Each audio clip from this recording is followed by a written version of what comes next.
మీరు అజ్ఞేయవాది అని చెప్పుకుంటారు. అసలు ఏంటి అజ్ఞేయవాది? అలాగే మీరు హిందువునని చెప్తారు, టెంపుల్స్ కి వెళ్ళారు. మీరు ఏ ధర్మాన్ని ఫాలో అవుతూ ఉన్నారు? జ్ఞానం అంటే నాలెడ్జ్ కదా. జ్ఞేయం అంటే నోబుల్ అంటే తెలుసుకోగలిగింది. అజ్ఞేయం అంటే మీరు సత్యాన్వేషణ అంటారు కదా. సో మీకేమనిపిస్తుంది? ఎందుకు ఇతర మతాలు ఒక క్లారిటీగా ఉన్నారు, వాళ్ళు ముస్లిం అంటే అల్లా ఒక్కడే, క్రిస్టియన్ అది క్రీస్తు ఒక్కడే, కానీ హిందూ మతంలోనే ఎందుకు? ఇప్పుడు హిందూ మతం అనేటువంటి మనం ఆ లేబుల్ కింద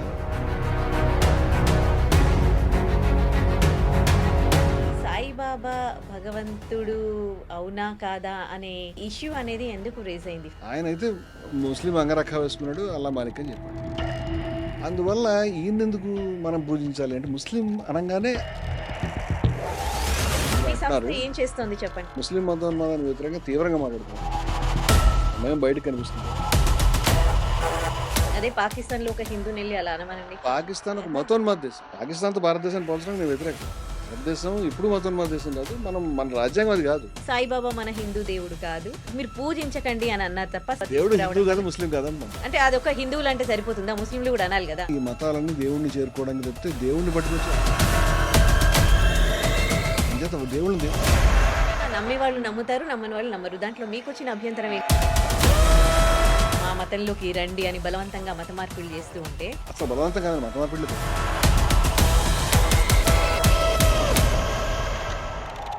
ఐ డ్రీమ్ ప్రేక్షకులకు నమస్తే, నేను ఉదయశ్రీ.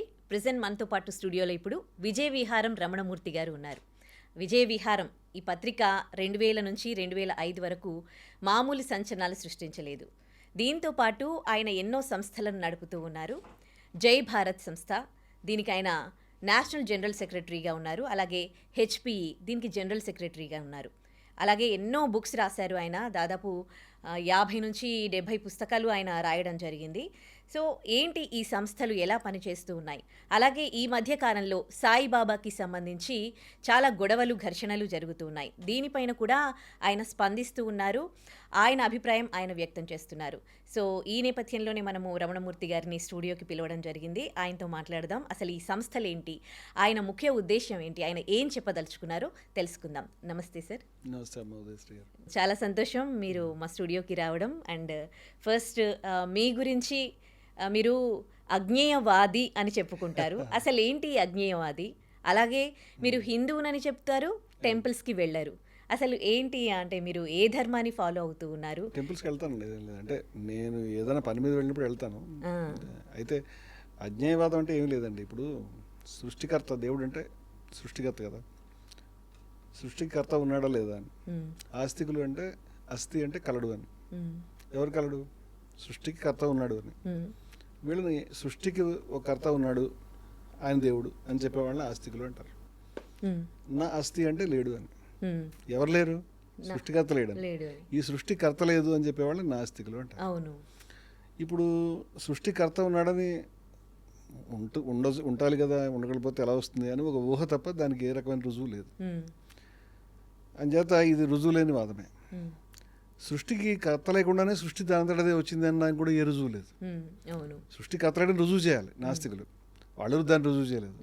ఇది కూడా రుజువు లేని వాదమే. ఈ రెండు కూడా నమ్మకాలు, రుజువు లేని నమ్మకాలు. నిజంగా చెప్పాలంటే మనకేం తెలియదు, దేవుడు ఉన్నాడో లేదో మనకు ఎవరికి తెలియదు. ఈ తెలియదు అనే వాళ్ళని అజ్ఞేయవాదులు అంటారు. జ్ఞానం అంటే నాలెడ్జ్ కదా. జ్ఞేయం అంటే నోబుల్ అంటే తెలుసుకోగలిగింది అని. అజ్ఞేయం అంటే తెలియలేనిది, తెలుసుకోలేనిది, తెలియనిది. మాకు తెలియలేదు. రెండు కూడా విశ్వాసాలే. నేను విశ్వాసాలు వెంట వెళ్ళే మనిషిని కాదు. నేను ఖచ్చితంగా హేతువు లేకుండా ఏ మాట మాట్లాడను. నాస్తికత్వానికి కూడా హేతు లేదు. వాళ్ళు ప్రూవ్ చేయాలి నా అస్థి అని, వీళ్ళు ప్రూవ్ చేయాలి. ఎవరు ప్రూవ్ చేయట్లేదు. ప్రూఫ్ లేనంత వరకు ప్రూఫ్ లేని వస్తువుగానే చూస్తాం అన్నింటినీ. అంటే మనకు తెలియదు, ఆ విషయం తెలియదు అని చెప్తాం. అంతకంటే ఇది అజ్ఞేయవాదం అంటే. ఇది సమస్య ఏమిటంటే భారతదేశపు తాత్వికతలో ఇంకా హిందూ మతంలో కూడా ప్రధానమైన భావనలు అజ్ఞేయ భావనలు చాలా మంది తెలియదు. వేదంలోను ఉపనిషత్తుల్లోనూ ఇంకా చాలా చోట్ల కూడా అజ్ఞేయపు ఆలోచనలు మనకు ఉన్నాయి. ఇప్పుడు కనిపించే హిందూ మతానికి ఆ వేదకాలంలో లేకపోతే ఉపనిషత్తులో చెప్తున్నటువంటి మతానికి అసలు పోలికలు కూడా లేవు. అంటే హిందూ మతం అని అనుకోరు, హిందూ ధర్మం అనే అనుకుంటారు. ఏదైనా అనంటే పేరే కదా మీరు అనేది. ధర్మం అన్నా మతం అన్నా జీవన విధానం అన్నా లేకపోతే రకరకాల పేర్లు పెట్టుకున్నా ఉన్నదైతే అది. ఇది ఏదైతే ఉందో ఇది సనాతన ధర్మం అని కూడా అంటున్నారు. దానికి ఏ పేరు పెట్టినా విషయం అయితే మారదు. అది ఏదైతే ఉందో వేదకాలంలో వేరేగా ఉంది. ఉపనిషత్తులు వేదం మీద తిరుగుబాటుగా వచ్చాయి. వేదం ఏమిటంటే కర్మకాండ గురించి మాట్లాడింది. వేదానికి ఇప్పుడు మన హిందూ మతంలో ఏ విషయాలు తెలియవండి. ఇప్పుడు ఉదాహరణకి వేదంలో గుడి లేదు. ఎవరైనా వేద ఋషిని మనం తీసుకొచ్చి ఇప్పుడున్న హిందూ మతాన్ని చూపిస్తే ఆయన ఆశ్చర్యపోతాడు, ఈ గుడి ఏంటని. వాళ్ళకి తెలియదు గుడి అంటే. వాళ్ళ దేవీ దేవతలు కూడా ఇప్పుడు మనం చాలామంది గుర్తుపట్టలేం. ఇప్పుడు రాముడు, కృష్ణుడు, శివుడు, బ్రహ్మ వీళ్ళెవరు కూడా వేదానికి తెలియదు. ఇప్పుడు మనం లింక్ కలుపుకుంటున్నాం అంతే. వేదం యజ్ఞాన్ని గురించి కర్మకాండ గురించి చెప్పింది. దాంట్లో అనేక మంది దేవీ దేవతలు ఉన్నారు. వాళ్ళకి యజ్ఞం చేయడం గురించి తప్పితే వేరే విషయాలు తెలియదు. అప్పుడు పశువత కూడా ఉండేది, తర్వాత మానేశారు కూడా. ఉపనిషత్తు ఈ కర్మకాండ మీద తిరగబడింది. అసలు సృష్టికి మూలం ఏమిటని సీరియస్గా ఆలోచించింది. అట్లా ఉపనిషత్కారుల ఆలోచనలు చాలా అద్భుతం, ఎక్కడికో వెళ్ళిపోయినాయి. వాళ్ళు వెతికి చిట్ట చివరికి తత్వమసి అది నువ్వే అయి ఉన్నావు, అహం బ్రహ్మస్మి అంటే ఇది మొత్తం బ్రహ్మమే. బ్రహ్మం అంటే మనకి మూడు తలకాయల సినిమాల్లో కనిపించే బ్రహ్మ కాదు, పౌరాణిక బ్రహ్మ కాదు. బ్రహ్మం అంటే ఈ సృష్టికి మూలమైనటువంటి పదార్థం, లేదా సృష్టి అంతే ఏదో అసలు పదార్థం ఏంటో దాన్ని బ్రహ్మం అన్నారు వాళ్ళు. దాన్ని ఆ బ్రహ్మం అన్నారు, లేకపోతే ఆత్మ అన్నారు, లేకపోతే ఏమీ అన్నావు ఎందుకంటే తత్ అంటే అది అన్నారు. అంతే. అంటే అది ఏమిటి, ఎక్కడుంది అని దాన్ని అన్వేషించాలనేది ఉపనిషత్కారుల ఆలోచన. మనం మాట్లాడే దేవుడు నువ్వు నన్ను రక్షించనే భాషలో లేరు వాళ్ళు. తర్వాత పురాణాలు వచ్చినాయి, తర్వాత ఇతిహాసాలు వచ్చినాయి. ఇప్పుడు బయట చలామణిలో ఉన్నదంతా ఈ పురాణ హిందూ మతం. ఈ పురాణ హిందూ మతంతో సంబంధం లేకుండా చాలామంది ఉన్నారు. ఇప్పుడు కూడా హిందూ మతంలో అనేక శాఖలు. ఇప్పుడు బయట మీకు హిందూ మతం అనగానే రాముడు గుడి, జై శ్రీరామ్ ఇవన్నీ ఉన్నాయి కదా. దీంతో సంబంధం లేకుండా అనేక శాఖలు ఉన్నాయని చాలామంది తెలియదు అసలు. ఎలాంటి శాఖలు ఉన్నాయి అంటే ఇప్పుడు రాముడిని దేవుడిగా అంగీకరించిన శాఖలు కూడా హిందూ మతంలో ఉన్నాయి. ఇప్పుడు ఆర్య సమాజ్ ఉంది, వాళ్ళు వేద హిందూ మతం తప్పితే ఈ రాముడు పురాణాలు ఏం ఒప్పుకోరు. ఎందుకు అన్ని ఇలాంటివి హిందూ మతంలోనే ఉంటాయి కదా, ఎక్కువగా హిందూ ధర్మంలోనే ఉంటాయి ఇలాంటివి. ఇప్పుడు మీరు మీరు దాన్ని ఇలాంటి పనికిరాని చెడ్డవి అనే అర్థంలో అన్నారా, లేకపోతే ఇలాంటి గొప్ప విషయాలు అన్నారా నాకు తెలియదు. నేనైతే గొప్ప విషయాలు అని అనుకుంటున్నాను ఇలా ఉండడం అనేది. ఇలాంటివి హిందూ ధర్మంలో ఉంటాయి. అలాగే మా అధ్యక్షులు, నేను ప్రధాన కార్యదర్శి హెచ్పికి, మీరు ఇందాక చెప్పారు, అధ్యక్షుడు అలేఖ సంప్రదాయానికి చెందిన 45 ఏళ్ళు చాలా కఠినమైన సన్యాస నియమాలు పాటించినటువంటి వ్యక్తి. ఆయన ఒరిస్సాలో ఉంటారు. ఆయన గోచి పట్టుకుని ఉంటారు. భిక్షాటన మీద జీవించారు 45 years. స్కూల్ కూడా వెళ్ళలేదు, మాతృభాష తెలుగు కాదు ఆయన. వాళ్ళు అలేఖ సాంప్రదాయం అనే ఇది ఉందని మనకు తెలియదు. ఈ అలేఖ సాంప్రదాయంలో ఉండేవాళ్ళు మళ్ళీ గుళ్ళు అలాంటివి పాటించరు, విగ్రహాలు పూజ చేయరు, యజ్ఞం చేస్తారు, కఠినమైనటువంటి సన్యాస నియమాలు పాటిస్తారు. వాళ్ళు హిందువులే. అలాగే నారాయణ గురువు వారు అద్వైతి. ఇట్లా there are so many traditions. అంచేత ఇవన్నీ ఇన్ని ఉన్నాయి కాబట్టి మేము బహుళత్వం ఉంది హిందూ మతంలోని, Hindus for plurality and equality అనే సంస్థ పెట్టుకున్నాం. దీన్ని ఇలా ఉండనిస్తే హిందూ మతం దాని స్వభావ రీత్యా అలా ఉంటుంది. అలా కాకుండా దీంట్లో ఒకటే మోడల్ కింద దీన్ని అంతటినీ చెక్కేసి పాడు చేసి మనం ఈ మీరంతా ఒకటే దేవుడు ఒకటే పుస్తకం, ఈ ఒకటే పుస్తకం ఒకటే దేవుడు ఒకటే సిస్టమ్ అనేది బయట మతాల్లో మన దగ్గర. దీన్ని కూడా అలాగే తయారు చేద్దామంటే ఇది కూడా అటువంటి డూప్లికేట్ మతం అవుతుంది. దీని స్వభావం ఇలాగే ఉంచాలని మా తాపత్రయం. ఓకే. అంటే ఎందుకు ఇట్లా దీంట్లోనే హిందూ ధర్మంలోనే ఇన్ని ఉన్నాయి? మీ అన్వేషణ, మీరు సత్యాన్వేషణ అంటారు కదా, సో మీకేమనిపిస్తుంది? ఎందుకు ఇతర మతాలు ఒక క్లారిటీగా ఉన్నారు, వాళ్ళు ముస్లిం అంటే అల్లా ఒక్కడే, క్రిస్టియన్ అది క్రీస్తు ఒక్కడే, కానీ హిందూ మతంలోనే ఎందుకు ఇన్ని డిఫరెంట్ ఆలోచనలు ఉంటే దాని తప్పే ఉందండి. దాన్ని మీరు దాని గొప్పతనంగా ఎందుకు చూడలేదు? ఇప్పుడు ద్వైతులు, అద్వైతులు, విశిష్టాద్వైతులు, లేకపోతే ఈవెన్ నాలాంటి అజ్ఞేయవాదులు, ఈవెన్ నాస్తికులు, ఇలాంటి వాళ్ళు కూడా హిందువులే అవుతారు. ఇప్పుడు హిందూ మతం అనేటువంటి మనం ఆ లేబుల్ కింద ఇంతమంది ఇన్ని రకాల ఆలోచనలు ఉన్న వాళ్ళు ఉండడం అనేది నేను గొప్ప సంపదగా చూస్తున్నాను. అంటే మన దగ్గర అబహుళత్వం ఉండడం అనేది, అందరినీ ఒకే మోడల్లో రావడం అనేది, అది వాళ్ళు దాని మీరు క్లారిటీ అంటున్నారు. బహుళత్వం ఎక్కడవుతోంది ఇక్కడ? అది ఏ రకమైన డిస్టర్బెన్స్ లేకుండా మనం ఉన్నామండి. అంటే ఇప్పుడు అనేక సాంప్రదాయ సాధు వస్తే మీ ఇంట్లోకి మీరు రమ్మని చెప్పి ఆయన మంచినీళ్ళు ఇచ్చి భోజనం పెడతారు. వాళ్ళు ఇళ్లలోకి రారులేండి. కానీ అంటే ఒకళ్ళొకళ్ళు గౌరవించుకుంటారు. కానీ మన మధ్య ఏం గొడవలు ఉన్నాయి? ఏ గొడవలు లేవు. ఎవరైనా నేను చెప్పింది సత్యం, మీరు చెప్పింది అంతా అబద్ధమే, మీరు నేను చెప్పింది ఒప్పుకోవాలి అనే మొండితనం ఉంటుంది కదా. ఇది మొట్టమొదటి నుంచి మన దేశంలో లేదండి. మొట్టమొదటి వేదకాలంలో అంటే సుమారుగా 3-4 వేల ఏళ్ల క్రితమే ఏకం సత్ విప్రా బహుదా వదంతి అంటే ఉన్నది ఒకటే అయినప్పటికీ దాన్ని పండితులు పలు రకాలుగా వ్యాఖ్యానిస్తారు. అంటే పలు రకాలుగా చెప్పుకోండి, మాకు అభ్యంతరం లేదండి. జైన మతంలో సప్తభంగివాదం అని ఒక సిద్ధాంతం ఉంది. అంటే సత్యం ఒకటే ఉండదు, 7 సత్యాలు ఉంటాయి ఒకేసారి, వాళ్ళ సిద్ధాంతం అది. అది కూడా ఇండియాదే. అంటే భారతదేశంలో ఏంటంటే పక్క వాళ్ళ ఆలోచనలు భిన్నంగా ఉంటే దాన్ని గౌరవించే విధానం ఉంది, బయట లేదు. ఉన్నందుకు మనం గర్వించాలి తప్పితే బాధపడక్కర్లేదు. ఇలాంటిది ఇక్కడ ఎందుకు ఉందని మీరు అలా బాధపడకుండా సంతోషంగా ఉందాం మనం అంటున్నాను నేను. ఓకే, గౌరవించడం మటుకు ఓకే. అంటే భిన్నమైన ఆలోచనలు, భిన్నమైన పద్ధతులు ఉండడం, భిన్నంగా ఇప్పుడు అయ్యవైకుందారని ఒక కేరళలో ఉంటారు వాళ్ళు అద్దాన్ని పూజిస్తారు, అలాగే మరొకళ్ళు జ్యోతిని పూజిస్తారు. ఇట్లా రకరకాల ఆలోచనలు ఉన్నాయి. అచల సాంప్రదాయం ఉంది, మీరు వినే ఉంటారు. అచల సాధువులు అనేక మంది ఉంటారు. ఈ అచల సాధువుల సిద్ధాంతం వాళ్ళ ఆలోచనలు మళ్ళీ మొత్తంగా వేరుగా ఉంటాయండి. ఇప్పుడు ఇంకా తంత్ర గురించి లేకపోతే ఇంకా వేరే వాటి గురించి ఇప్పుడు ఈ సినిమాల వాటి వల్ల ఏదో యాక్చువల్ వెర్షన్ కాకపోయినా అబ్యూజ్డ్ వెర్షన్ అని ఏదో ఒకటి తెలుస్తుంది కొంత. కానీ డిఫరెంట్గా ఉన్నారు అని చెప్తున్నాను నేను. ఇన్ని ఆలోచనలు, ఇన్ని పద్ధతులు మనకు ఉన్నాయి అని. అన్ని ఆలోచనలు, అన్ని పద్ధతులు ఉండడం హిందూ ధర్మం యొక్క విశిష్టత. ఇతరుల అభిప్రాయాల్ని కూడా గౌరవించే సంస్కారం అనేది హిందువులకి ఉంది. అలా గౌరవించే క్రమంలో ఇప్పుడు హిందువుల సంఖ్య తగ్గిపోతోంది, హిందువులు పరమతంలోకి మారిపోతున్నారు, వాళ్ళ సంఖ్య పెరుగుతూ ఉంది. అంటే ముందు ముందు ఇలా జరిగితే ఏంటి పరిస్థితి? ఇది సీరియస్గా మనం హిందువులుగా దీన్ని ట్యాకిల్ చేయాల్సిన ప్రాబ్లం అండి. అంటే అందరూ వెళ్ళిపోతూ ఉంటే వన్ సైడ్ ట్రాఫిక్ లాగా వచ్చేవాళ్ళు ఎవరు లేరు, వెళ్ళిపోవడం అనేది జరుగుతుంది. 2 వే ట్రాఫిక్ ఉంటే పర్వాలేదు, కొంతమంది వస్తే వెళ్ళిపోయేవాళ్ళు ఉన్నప్పుడు ఆటోమేటిక్గా మొత్తం తగ్గుతుంది. అది ప్రాబ్లమే. మనం భయపడాల్సిన స్థాయిలో ఏం తగ్గడం లేదు అది, కానీ తగ్గుతుంది, అది వాస్తవమే. అంటే లేదా పెరగడం లేదంటే ఇంకా కరెక్ట్గా ఉంటుంది, తగ్గుతుంది అనే కంటే కూడా. కానీ మీరు మొట్టమొదటి చెప్పినటువంటి ఒక జీవన విధానం హిందూ మతం అని అన్నారు మీరు. దాంతో నాకు చిన్న ఒక జీవన విధానం కాదు, పలు జీవన విధానాల సమాహారం అంటాం మేము. అంటే అనేక లైఫ్ స్టైల్స్ ఉన్నాయి దీంట్లో. నేను ఇందాక చెప్పినట్టు అనేక సాంప్రదాయాలు ఉన్నట్టుగా మనం ఉన్నాం. ఉత్తర భారతదేశంలో కొన్ని ట్రెడిషన్స్ ఉన్నట్టు మనం ఉన్నాం, వాళ్ళు హిందువులే. సో పలు జీవన విధానాల సమాహారము, ఆదాన ప్రదానాల సమాహారం అంటాం మేము హిందూ మతాన్ని నిర్వచించుకున్న పద్ధతి అది. సిమిలర్లీ అన్ని ఒకటేలా ఉంటాయి అనుకోండి. అయితే అంటే ఉన్నాయి కాంట్రాస్ట్లు ఉంటాయి, అందరినీ కల్పించే విషయాలు కూడా ఉన్నాయి. అయితే ఎందుకు వెళ్ళిపోతున్నారు అనే సమస్య వచ్చిందండి. అంటే మనం గమనించాల్సింది ఇప్పుడు కొత్తగా మనం చూస్తున్నట్టు విధంగా ప్రపంచం ఇప్పుడు కొంత బాగుపడుతుంది, కానీ మనం వేల సంవత్సరాల నుంచి మనకు కుల సమస్య ఉంది, లేకుండా ఏమీ లేదు. ఉదాహరణకి తిరుపతి కూడా అన్నిటికంటే పెద్దదండి. గుళ్ళలో ఒక విషయం వదిలిపెట్టండి, 1947 దాకా తిరుపతిలోకి కూడా దళితులు వెళ్ళే పరిస్థితి లేదు. అక్కడ కూడా బయ్యా సూర్యనారాయణమూర్తి గారిని ఒక ఆయన వెళ్ళి ఉద్యమం చేసి సత్యాగ్రహం చేస్తేనే లోపల పంపించారు. అది పెద్ద గొడవ అయితే.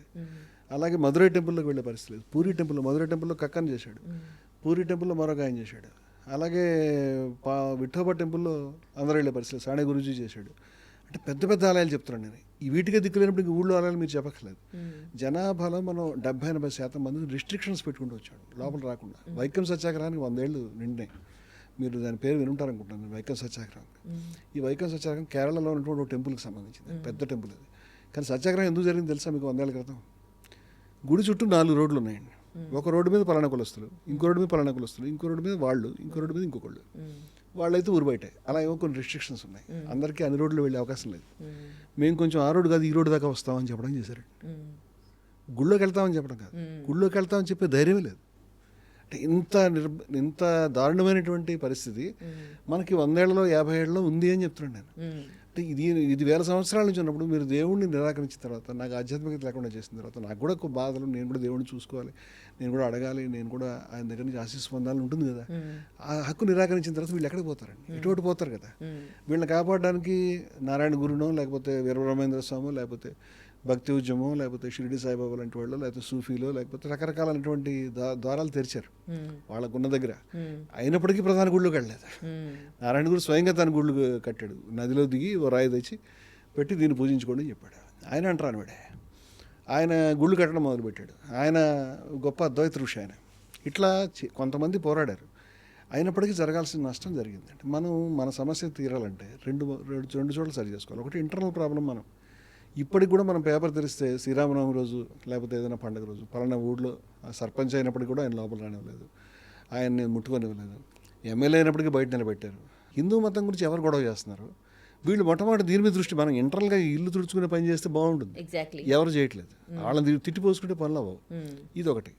బయట వాళ్ళు ఇండ్యూస్ చేయడం అంటే బాగా ప్రేరేపించడం, ఏదో విధంగా ఆశ చూపించడం, వచ్చేసేయండి అని చెప్పి గట్టిగా ఒత్తిడి చేయడం చేస్తున్నారు.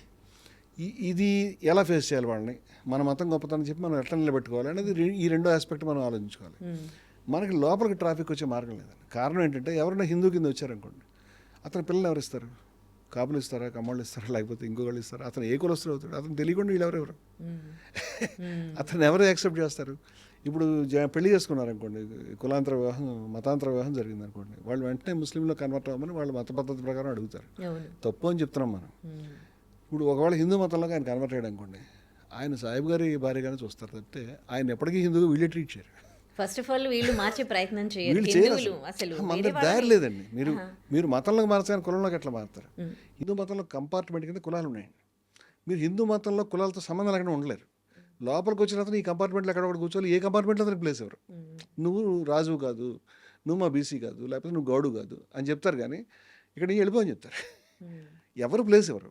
ఇప్పుడు అతనికి పిల్లనిచ్చేవాళ్ళు లేరు, అతని కుటుంబంతో వస్తే అతని పిల్లలకి పెళ్లి చేసుకునేవాళ్ళు లేరు, అతను అలా ఉండిపోతాడు. అని చేత రాలేడు లోపలికి. ఉమ్. మనం ఈ మొత్తం కంపార్ట్మెంట్లు బద్దలు కొట్టి వచ్చే వాతావరణం కల్పించేదాకా మనకి సమస్య ఉంటుంది. ఉమ్. అప్పటిదాకా టూ వే ట్రాఫిక్ స్టార్ట్ అవుతుంది. వెళ్ళిపోయే వాళ్ళని చూసి మనం బాధపడాలి. ఈ పని చేయడానికి హిందూ మతం మీద అభిమానం ఉన్న వాళ్ళు ప్రయత్నం చేయాలి. ఉమ్. ఇప్పుడు ప్యాపిల్లో గణేష్ బొమ్మ పెట్టినందుకు చాలా కాలం క్రితం దళితుల మీద దాడి చేశారు, నోరు పెట్టడానికి, నోరు ఊరేగింపు తీయడానికి. ఉమ్. మేము అక్కడ పోయి సభ పెట్టాం. ఉమ్. అట్లా చెప్తామని. ఉమ్. ఈ పని చేయాలని, ఈ పని చేయనంత వరకు మన సమస్య తీరదు. ఉమ్. ఇది చేయాలి. రెండో సమస్య ఏంటంటే వాడు ప్రేరేపిస్తున్నాడు. వాడిని ప్రేరేపించకుండా చట్టబద్ధమైన పద్ధతులు కూడా మనం ఎదుర్కోవచ్చు. ఉమ్. అవన్నీ కూడా చట్ట వ్యతిరేకమే. ఆ రకమైనటువంటి ఆశ చూపించి మొత్తం మాత్రం తప్పే. ఉమ్. దాన్ని మనం ఫేస్ చేయొచ్చు. కానీ చాలామంది ఏం చేస్తాడు, తిడుతూ ఉంటారు వాళ్ళని. ఉమ్. పరిష్కారం అవుతుందండి దీనివల్ల. ఉమ్. వాడు ఎందుకు వెళ్ళిపోతున్నాడో దాన్ని రూట్ కాజ్ సరి చేయకుండా, మీరు మీ మతంలో దారి తెరవకుండా, నేను బయట నుంచి లోపల రావడానికి తలుపు తెరవకుండా ఎట్లా వస్తాయండి? ఇప్పుడు అలాంటి పరిస్థితి లేదులేండి. అన్ని కులాలు అన్ని మతాలు లేకుండా అంటే లవ్ మ్యారేజ్లు అన్ని అంటే మోస్ట్లీ అవే జరుగుతున్నాయి. ఇప్పుడైతే లేదు గత అలాంటి 5-6 పరిస్థితి. సంవత్సరాలుగా ఎంతమందిని ఈ కులాంతర వివాహాలు చేసుకుని చంపేశారో నేను మీకు జాబితా ఇవ్వగలుగుతాను.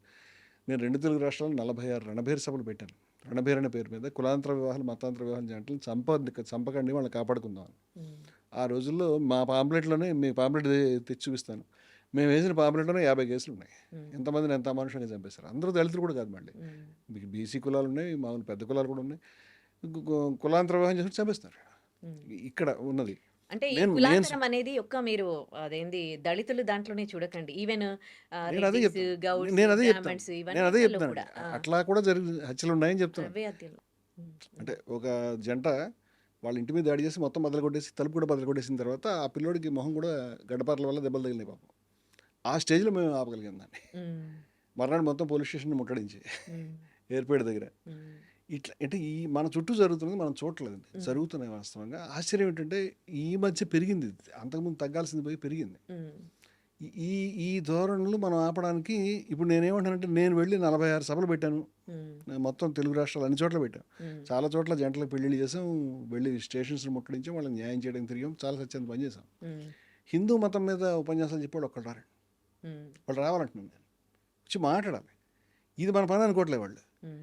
ఇది ఉండనందు అక్కడ సమస్య లేదండి. వాడు వెళ్ళంగానే నువ్వు మా మతం మనలోకి వచ్చేసంటే వచ్చేస్తాడు. వచ్చిన తర్వాత ఈయన ఎప్పటికీ హిందూ కింద వాళ్ళు ట్రీట్ చేయరు, కలిపేసుకుంటారు వాళ్ళ మతంలో. అక్కడి నుంచి మళ్ళీ ఆయనకి వాళ్ళ కుటుంబం కలిసిపోతుంది. మన దగ్గర కలిసే పద్ధతి కూడా లేదు. ఉమ్. ఇప్పుడు మీరు హిందువులు ముస్లింలు కలిసి బతకడం ఎంత నేర్చుకున్నారో మనం చూసి ఆశ్చర్యపోతాం. ఉదాహరణకి అయోధ్య రామాలయం టెంపుల్లో కూడా ముస్లింలు శిల్పులుగా పనిచేసిన సందర్భం. యాదాద్రి టెంపుల్ కూడా ముస్లిం శిల్పులను చూపిస్తాను మీకు. చాలా చోట్ల హిందూ దేవతల విగ్రహాలు చెక్కేటువంటి ముస్లింలు అవును. ఉంటారు. నాదస్వరం ఇప్పుడు మన గోసవీడు హసన్ సాహెబ్ అని వాళ్ళ కుటుంబం 200-300 సంవత్సరాల నుంచి ముస్లిం. భద్రాచలానికి ఆస్థాన విద్వాంసులు. షేక్ చిన్నమౌలానా గారు ఉన్నారు. శ్రీరంగానికి వెళ్ళిపోయిన మొన్న ఈయన చచ్చిపోయాడు, మన సుభాన్ గారిని. ఆయనను కలేషాబి అని వాళ్ళ భార్య, వాళ్ళిద్దరు కూడా నాదస్వర విద్వాంసులు. కర్ణాటక సంగీతంలో వాళ్ళు అద్భుతమైన రాగాలను వాళ్ళు ఆలపిస్తే మనకి కళలు నీళ్ళు వస్తాయి. ఓ రాజీవాక్ష అనే కృతి, త్యాగరాయ కృతి వాళ్ళు ఆలపిస్తే అద్భుతమైనటువంటివి. అంటే ఇద్దరు ఇలా కలిసిపోయి ఉన్నారు. ఆ ప్రాబ్లం ఏమీ లేదు. ఉమ్. అయితే ఇప్పుడు జరుగుతున్న గొడవ ఎప్పుడుదో విషయాలు చూపించి అలా మాట్లాడడానికి, హిందువులు ముస్లింలు కలిసిన తర్వాత ఇప్పుడు నేను ఇందాక చెప్పిన ఈ కులము ఈ ఈ పరిస్థితి ఉన్నప్పుడు ఇక్కడికి సూఫీలు వచ్చారు. సూఫీలు ఎగ్జాక్ట్గా ఇస్లాం మీరు చెప్పి కొలగొట్టే బ్యాచ్ కాదు వాళ్ళు. ఉమ్. సూఫీలు అక్కడ సాధువులు. మనకు ఉపనిషత్తులు ఏ విధంగానో ఇస్లాంలో సూఫీజం అలాగా. వాళ్ళని ముస్లిమ్సే వేటాడేవారు. ఇప్పుడు అల్హల్లాజ్ అనే ఆయన చేతులు కాళ్ళు నరికి ముక్కలు ముక్కలు చేసి చంపేశారు. సర్మద్ అనే ఆయన ఔరంగజేబు స్వయంగా చంపేశాడు. ఆడవాళ్ళని కూడా. అండ్ ఈ సాయిబాబా భగవంతుడు అవునా కాదా అనే ఈ ఇష్యూ అనేది ఎందుకు రేజ్ అయింది ఫస్ట్? అంటే ఆయన ఎక్కడ పుట్టాడో ఎవరికి తెలియదు. ఆయన అయితే ముస్లిం అంగరఖ వేసుకున్నాడు, అల్లా మాలిక్ అని చెప్పాడు. అల్లా మాలిక్ అన్న. అది ఒకటే కాదు, ఇంకా చాలా చెప్పాడు, కానీ ఇది చెప్పాడు. ఉమ్. అందువల్ల ఈయనెందుకు మనం పూజించాలి అంటే, ముస్లిం అనగానే మండిపోయే పరిస్థితి వచ్చేస్తుంది మైండ్లో. ఉమ్. ఇది ఈ రకమైనటువంటి మతాన్ని మార్చేటువంటి ప్రక్రియ ఏదైతే ఉందో దాంట్లో రకరకాలైనటువంటి సాంప్రదాయాలు, పద్ధతులు ఉండడానికి వీళ్ళే. ఈ షిరిడి సాయి సాంప్రదాయం అనేది అన్ని మతాలను దగ్గర తెచ్చే సాంప్రదాయం. ఆయన స్వయంగా ముస్లింలని, హిందువుల్ని కలిపి కూర్చోబెట్టి, మీరు శ్రీరామనవమి చేసుకోండి, మీరు ఉరుసు ఉత్సవం చేసుకోండి, అందరూ కలిపి అన్నదమ్ముల్లా కలిసి ఉండండి. నువ్వు ఈ భాగవతం చదువుకో, నువ్వు ఈ ఖురాన్ చదువుకో, నువ్వు ఈ పని చేయని కలిపి నడిపించాడు. కలిపి నడిపించారు గానీ, హిందువులు నడిచారు ఆయనతో గానీ, ఎక్కడ ముస్లింలు నడిచారు? అంటే ఇప్పుడు మీరు వస్తానంటే నేను దర్ తీసుకెడతాను. అవును. ఎంతమందెళ్తున్నారు? మీరు హిందువుల్ని జూడండి ఎంతమందెళ్తున్నారు. ముస్లిమ్స్‌ని జూడండి ఎంతమందెళ్తున్నారు. నేను చెప్తానండి. దర్గాలకెళ్తారు అదే నేను హిందువులు. చెప్తాను. ఆ! కరెక్టే మీరు చెప్పింది. హ్మ్. ముస్లింల్లో 80 నుంచి మార్పు ఉంది. సలాఫీ ఇస్లాం అనే ఒక ఉన్మాదం మనకు ప్రవేశించింది. ఇస్లాంతో ప్రాబ్లం ఉంది మనకి, లేకుండా ఏమి లేదు. అంతకుముందు దర్గాల సిస్టమే మనకు నడిచింది. నేననేది ఏమిటంటే, మనకి షిరిడి సాయి గారు జీవించి ఉన్న కాలంలో ఆయనకి అబ్దుల్లా అని శిష్యుడు ఉండేవాడు. ఇంకా చాలామంది శిష్యులు ఉండేవారు. హిందువులు, ముస్లింలు కలిపే నడిచేవారు. ఆ హ్మ్. ప్రాబ్లం అయితే ఆ రోజుల్లో లేదు. కానీ తర్వాత ఆయన చనిపోయిన తర్వాత ఆ సమాధి దగ్గర ఒక విగ్రహం పెట్టారు. హ్మ్. ఇప్పుడు ప్రతి మతానికి కూడా ఒక ప్రధానమైనటువంటి ఆర్టికల్ ఆఫ్ ఫెయిత్ అంటాం. ఇప్పుడు హిందువులు ఇప్పుడు ఇవాళ ఉన్న పరిస్థితుల్లో గోమాంసం తినకూడదు, హ్మ్. గోవుని పూజించాలి, విగ్రహారాధన చేయొచ్చు, ఇలా కొన్ని కాన్సెప్ట్స్ ఉన్నాయి కదా. ఇప్పుడు ఏ హిందువునైనా నువ్వు ఖచ్చితంగా గోమాంసం తినాల్సిందే అంటే ఇబ్బంది పడతాడు కదా. ముస్లింలకు ఇలాంటి సమస్య ఏంటంటే విగ్రహారాధన చేయకూడదు, మహాపాపాల్లో గల పాపం వాళ్ళకి, అది సమస్య అది. హ్మ్. అది ఓకే. ఇప్పుడు షిరిడి అందుకని సాయి విగ్రహాలు విగ్రహాన్ని సమాధి దగ్గర ఆయన చచ్చిపోయిన 6-7 ఏళ్ళ తర్వాత తెచ్చిపెట్టారు. హ్మ్. ఇప్పుడు భక్తుడు ఇబ్బంది పడడం మొదలయ్యాడు. హ్మ్. విగ్రహానికి పూజ చేస్తే వాడికి ముందర షిర్క్ పాపం అనమాట, వాడి నరకంలో ఉండాల్సి వస్తుంది, వాడి నమ్మకం అది. హ్మ్. ఇది క్రమంగా హిందూయిజ్ అయినాయండి గుళ్ళు, అంతకుముందు లేవు. ఓకే. ఈ మెల్లగా హిందూ ఆరాధన పద్ధతులు, గంట వాయించడం, రకరకాల పద్ధతులు వచ్చేసినాయి. ఓకే. అయినా కూడా ఇంకా ముస్లిమ్స్ కొంతమంది ఉన్నారు, లేకుండా లేరు. అదే. నేను మొన్న తక్కువ మంది. నేను షిరిడి సాయి వాళ్ళ భక్తులతోటి, వాళ్ళ శిబిరాలతో మాట్లాడుతున్నప్పుడు హ్మ్. వాళ్ళకి నేను చెప్తున్న విషయం ఏంటంటే, దయవుంచి ముస్లిమ్స్ కూడా ఉండడానికి అకామిడేట్ చేసుకోండి, మీ విగ్రహం తీసేయద్దు, మీరు దాన్ని తప్పట్లే. వాడొచ్చి కూర్చుని వాడికి తోచిన పద్ధతిలో షిరిడి సాయిని తలుచుకోవడానికి, ఆయన బోధనలు తలుచుకోవడానికి మీరు అవకాశం ఇస్తే ఇదే క్యాంపస్లో హ్మ్. మనం కలిసి ఉండడానికి అవకాశం ఉంటుంది. కానీ వాళ్ళు లేని పరిస్థితి మీరు కల్పిస్తున్నారు. హ్మ్. వాళ్ళు లేడు కదా అంటే ఎలాగా. హ్మ్. ఇప్పుడు రహీం బాబా గారని మచిలీపట్నంలో ఉంటారు, 80 ఏళ్ళ ముసలాయన. హ్మ్. ఆయన ఒక షిరిడి సాయి ఆలయాన్ని మెయింటైన్ చేస్తూ ఉన్నాడు. అసలు మన 2 తెలుగు రాష్ట్రాల్లో మొట్టమొదటి టెంపుల్ కర్నూలు. కర్నూలులో విగ్రహం పెట్టి కట్టినటువంటి ముస్లిమే. ఇలా మీ సంస్థ అంటున్నారు. ఏం చేస్తోంది చెప్పండి నేను అసలు? చెప్తున్నాను మీ కదా, సంస్థ? మాకు జయభారత్ ముస్లిం రివల్యూషనరీ ఫోరం అనేటువంటి సంస్థే ఉంది, ముస్లిం ఉన్మాదం మీద పోరాడడానికి. మేము కంటిన్యూస్గా ఇతిహాద్ అని దాని మీద రెగ్యులర్గా ముస్లింల్లో రిఫార్మిస్టులు, సంస్కరణవాదులతోటి మీటింగ్స్ కండక్ట్ చేస్తున్నాం. ముస్లిం మతోన్మాదానికి వ్యతిరేకంగా తీవ్రంగా మాట్లాడుతున్నాం. ఎంఐఎంకు వ్యతిరేకంగా మాట్లాడాం. ఎంఐఎం బయటకు కనిపిస్తుంది, జమాత్ ఇస్లాం కనిపించదు. జమాత్ ఇస్లాం ఈజ్ మోస్ట్ డేంజరస్. హ్మ్. నేను విజయవిహార్ నడుపుతున్న రోజుల్లోనే నేను ముస్లిం ఫండమెంటలిజం మీద కంటిన్యూస్గా ఆర్టికల్స్ రాశాను. పెహల్గాం దాడి గురించి మాట్లాడారా మీరెప్పుడైనా వీళ్ళ దాంట్లో? ఎందుకు మాట్లాడలేదు. హ్మ్. మీరు అంటే ఏం మాట్లాడారు దాని గురించి ఇప్పుడు చెప్తారా? బయట నుంచి చెప్పుకోవచ్చా? ఏదైతే ఉగ్రవాదులు వస్తున్నారో వాళ్ళని ఖచ్చితంగా తప్పని చెప్తాం, దుర్మార్గం అని చెప్తాం. లేకపోతే పక్క మతస్థుల్ని కాఫీర్లను లేకపోతే తక్కువ రకంగా చూడడం, వాళ్ళు పనికిరారు అనుకోవడం, వాళ్ళని ఎలాగైనా కన్వర్ట్ చేయాలని చూడడం, దానికి వ్యతిరేకంగా ఎవరు మాట్లాడిన ఖచ్చితంగా మాట్లాడతాం. దాన్ని తప్పనట్లే. కానీ దాని గురించి ప్రతి ముస్లింని ఎందుకు వ్యతిరేకించాలి. నేను ప్రతి ముస్లింని ఎవరు వ్యతిరేకించరు. వేలేరు ఇంకోటి అనే తెలుసా? గ్రామానికి ఇందులో వెళ్ళాను. చాలా మంది మొన్న ముస్లిమ్స్ నాకు శ్రీరామ్ చాలా మంది ఫ్రెండ్స్ ఉన్నారు. మన శ్రీరామనవమి జరిగినప్పుడు, మొన్న శ్రీరామనవమి వచ్చింది కదండి, మొన్న హ్మ్. హ్మ్. శ్రీరామనవమి హ్మ్. హనుమాన్ జంక్షన్ దగ్గర వేలేరు అనే గ్రామం ఉంది. ఆ హ్మ్. గ్రామానికి వెళ్ళాను నేను. హ్మ్. అక్కడ శ్రీరామనవమి ఫంక్షన్ జరిగింది. శ్రీరామనవమి ఫంక్షన్ షిరిడి సాయి ఆలయానికి వెళ్ళాం మేము. హ్మ్. మహిళలే షిరిడి సాయి ఆలయం నిర్వహిస్తున్నారు, చిన్న ఆలయం అది. హ్మ్. అయితే ఈ శ్రీరాముడి విగ్రహాలని, కళ్యాణ విగ్రహాలను తీసుకొచ్చి షిరిడి సాయిబాబా దగ్గర తీసుకొచ్చారు, హ్మ్. విగ్రహాన్ని హ్మ్. టెంపుల్ దగ్గరికి. హ్మ్. అక్కడి నుంచి పానకాన్ని, తర్వాత అక్షింతలన్నీ తీసుకుని వెళ్ళి హనుమంతుడి గుడికి వెళ్ళారు. హ్మ్. వెళ్ళిన వాళ్ళు హిందువులు, ముస్లిమ్స్ అక్షింతలు తీసుకెళ్ళి అవును. హ్మ్. తర్వాత బొట్లు పెట్టుకున్నారు, హారతులు ఇచ్చారు ముస్లిమ్స్. అవును. యెస్. మొత్తం శ్రీరామనవమి కార్యక్రమంలో వాళ్ళు పాల్గొన్నారు. తర్వాత సాయంత్రం ఉరుసు ఉత్సవం జరిగింది, దాంట్లో హిందువులు పాల్గొన్నారు. 2 జెండాలు పెట్టారు, కాషాయం హ్మ్. జెండా, గ్రీన్ కలర్ జెండా, ఓం గుర్తున్నది, వాళ్ళ నెలవంక గుర్తున్నది. హ్మ్. ఊరంతా పానకాలని హిందూ ముస్లిం మహిళలు ఒకళ్ళ చేతుల నుంచి ఒకళ్ళు లాక్కుని తాగారు. హ్మ్. ఒకళ్ళు తాగిందని ఇంకొకళ్ళు. హ్మ్. అంత ప్రేమ నేను ఎక్కడ చూడలేదు. హ్మ్. మేము ఇంటర్వ్యూ చేసామండి. హ్మ్. ముస్లిం కదా నువ్వు, గుళ్ళోకి వెళ్ళి దండం పెట్టావు, విగ్రహానికి తప్పు కదా, ఎందుకు చేస్తున్నావు ఈ పని. హ్మ్. మాకేం తెలియదండి, మేము ఎప్పటి నుంచో ప్రేమగానే ఉంటాం, మేము అన్నదమ్ములాగే ఉంటాం. హ్మ్. హిందువులు అడిగి ముస్లింలు రాణిస్తున్నావు కదా, వాళ్ళంతా టెర్రరిస్టులు కదా, నీకు భయం ఏంట్లేదు. వాళ్ళు ఎక్కడైనా పాకిస్తాన్లోనో బోర్డర్లకు వస్తారేమో, కానీ మేమంతా కూడా సోదరులు, మా వాళ్ళకి ఏమైనా జరిగితే మేము ఒప్పుకోం, మేమంతా ఎప్పుడు ఇలాగే ఉంటాం. హ్మ్. ఊరంతా చందనోత్సవం అని ఒకళ్ళకొకళ్ళు చందనం రాసుకున్నారు, మన హోలీలాగా. ఆ ఊరంతా కలిసి భోజనం చేశారు. ఇది జరిగింది జస్ట్ మొన్న శ్రీరామనవమికి. హ్మ్. నేను మొత్తం వీడియోలు, ఫోటోలు ఎవిడెన్స్ ఉంది నాకు. హ్మ్. ఇక్కడ హైదరాబాద్లో మేము సంక్రాంతి ఉత్సవం చేసాం. నిజాం నవాబు రౌనక్ యార్ ఖాన్ అని ఉంటాడు, హ్మ్. వందల మంది ముస్లిమ్స్ పాల్గొన్నారు. రౌనక్ యార్ ఖాన్ స్వయంగా హారతులు ఇచ్చాడు, ఉమ్, బొట్లు పెట్టుకున్నాడు. ఉమ్, తర్వాత హిందువులు ముస్లింలు కలిపి మేము హోలీ చేసాం. ఉమ్, ఆయన నా మీద రంగులు వేసాడు, మేము ఆయన మీద రంగులు వేసాం. ముస్లింలు మహిళలు వందల మంది పాల్గొన్నారు. వాళ్ళకి ఆ రోజు అప్పటికి రంజాన్ జరుగుతుంది కూడా, ఉమ్, కలిసే ఉన్నాం, ప్రాబ్లం ఏం లేదు. ఉమ్, అట్లా కలిసేటువంటి విధానం ఎక్కడైనా ఉంటే దాన్ని ఎవరు ఫోకస్ చేయరు, ఉమ్, దాన్ని ఎవరు న్యూస్ చేయరు. ఉమ్, కానీ ఎక్కడైనా కొట్టుకోగానే దాన్ని న్యూస్ చేస్తారు, ఉమ్, ఎవరైనా ఓకే. తిట్టగానే న్యూస్ చేస్తారు. మరి అది కూడా న్యూసే కదా ఇప్పుడు. అక్బరుద్దీన్ ఓవైసీ తిట్టినా ఉమ్, ఏది 15 నిమిషాలు టైం ఇస్తే మొత్తం నరికేస్తాన్ని ఘోరంగా మాట్లాడాడు కదా. ఉమ్, ఇది న్యూస్ అవుతుంది మనకి, ఉమ్, ఇది అవ్వాలి కూడా. ఉమ్. అతను శిక్ష పడకపోవడం చాలా దురదృష్టం, మనకి శిక్ష పడి ఉంటే బాగుండేది. అదే పాకిస్తాన్ లో ఒక హిందూని వెళ్ళి అలా అనమనండి, అప్పుడేమవుద్ది పాకిస్తాన్ తెలుస్తుంది. వేరు, మనం వేరండి. ఆ దరిద్రపు దేశంతో మనం ఎందుకు ఇప్పుడు పోల్చుకోవాలి? ఇప్పుడు ఇక్కడ కూడా పాకిస్తాన్ ఒక ఆహా, మతోన్మాద దేశం. పాకిస్తాన్తో భారతదేశాన్ని పోల్చడానికి నేను వ్యతిరేకం. భారతదేశం ఎప్పుడు మతోన్మాద దేశం కాదు. మనం మన రాజ్యాంగం అది కాదు.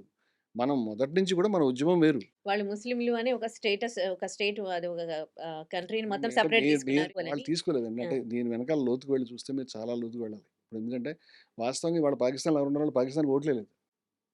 1946లో జరిగినటువంటి ఎన్నికల్లో ముస్లిం లీగ్‌కు 98% ముస్లిమ్స్ ఉన్నటువంటి నార్త్ వెస్ట్ ఫ్రంటియర్ ప్రావిన్స్ చిత్తుగా ఓడిపోయింది. 4 రాష్ట్రాలు ఉంటాయి ఇప్పుడు పాకిస్తాన్‌లో. ఒక దాని పేరు బలూచిస్తాన్, ఒక దాని పేరు పంజాబ్, ఇంకో దాని పేరు సింధ్, ఇంకో దాని పేరు నార్త్ వెస్ట్ ఫ్రంటియర్ ప్రావిన్స్. నేను నార్త్ వెస్ట్ ఫ్రంటియర్ ప్రావిన్స్‌లో ఓడిపోయిందని చెప్పాను. సింధ్‌లో అల్లా బక్ష్ సుమ్రో అని ముఖ్యమంత్రి, ఆయన చాలా మంచివాడు. ఆయన్ని రోడ్డు మీద హత్య చేశారు. వాళ్ళు కుట్రపూరితంగా బ్రిటిష్ వాళ్ళ సాయంతో కొంచెం మెజారిటీ ఉన్నట్టు చూపించారు. దానివల్ల దేశం చీలకూడదు. అది తప్పితే వాళ్ళకేం అక్కడ మెజారిటీ లేదు. పంజాబ్లో అసలు ముస్లిం లీగ్‌కి, కాంగ్రెస్‌కి బలం లేదండి. యూనియనిస్ట్ పార్టీ అని ఒక పార్టీ ఉంది. అది బ్రిటిష్ వాళ్ళు అనుకూలమైన పార్టీ. దాంట్లో సిక్కులు, ముస్లింలు, హిందువులు కలిసి ఉంటారు. వాళ్ళది మెజారిటీ, ముస్లిం లీగ్‌ది కాదు. బలూచిస్తాన్ మన దేశంలో భాగమే కాదు. ఈ 4 ప్రాంతాలు కూడా ప్రజలు అసలు పాకిస్తాన్ కావాలని అడగలేదని చెప్తున్నా మీకు. ఉమ్, వాళ్ళకి పాకిస్తాన్ ఎందుకొచ్చిందంటే, ఇక్కడ ఉన్నటువంటి ఈ ప్రాంతాల్లో ఉన్న ముస్లిమ్స్‌ని చిన్న రెచ్చగొట్టి ఓట్లేయించాడు. ఉమ్, ఉత్తరప్రదేశ్‌లోను, అవును. మధ్యప్రదేశ్‌లోను. ఉమ్, ఇక్కడున్న ముస్లిమ్స్ ఓట్లేశారు. బ్యాడ్ లక్ అది. అంటే ముస్లిమ్స్ అంతా కోరుకునే రాజ్యం అది కాదు. అక్కడ దుర్మార్గంగా మతోన్మాద రాజ్యం వాళ్ళు ఏర్పాటు చేశారు. మతోన్మాద రాజ్యం ఏర్పాటు చేస్తే ఏం జరగాలో అంత దరిద్రం జరిగింది అక్కడ. అక్కడ మొత్తం ఆ వ్యవస్థలు నాశనం అయిపోయినాయి. అక్కడ ముస్లిమ్స్‌లో అహ్మదీస్ మీద ఫస్ట్ దాడి చేశారు, షియాస్ మీద దాడి చేశారు. అంతకుముందు హిందువుల మీద దాడి చేసింది జరిగిపోయింది. ఇప్పుడు అక్కడ ప్రతి నిత్యం బాంబు దాడులు, ప్రతినిత్యం గోల కింద ఉంటుంది.